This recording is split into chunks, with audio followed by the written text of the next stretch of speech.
was pregnant, I was a really big pregnant lady, and I was very swollen. I couldn't wear my wedding ring, and I remember walking through the store, and I was very embarrassed about that, and my husband would try to help me, and he'd say things like, all right, honey, I'll marry you, okay?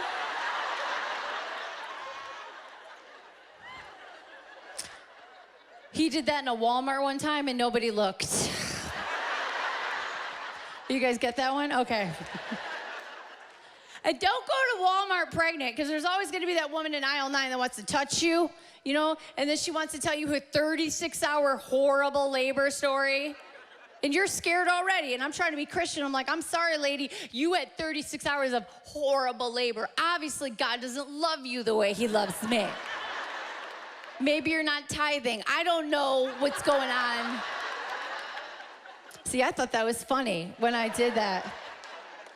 God did not, because I bopped in the hospital, and exactly 36 hours later, oh yeah, and a C-section. Let's just do it all. Do you know what I'm saying?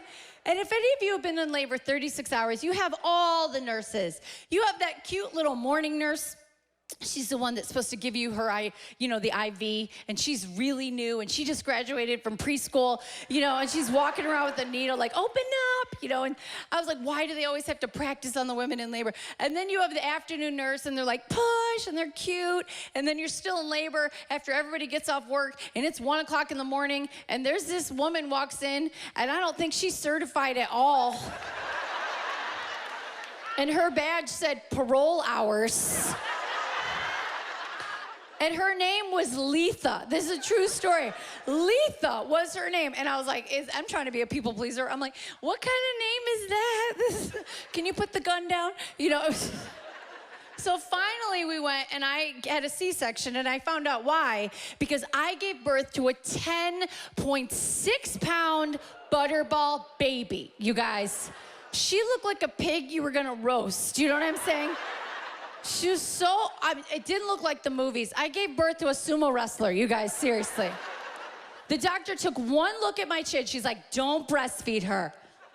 Just get her a pizza. I know, you're still in shock. It happened, I know. That's why I don't have to lose the baby weight. It's only been 7 years. But I'm telling you, seriously. And then she was so big. I mean, she drove home. It was crazy. I know.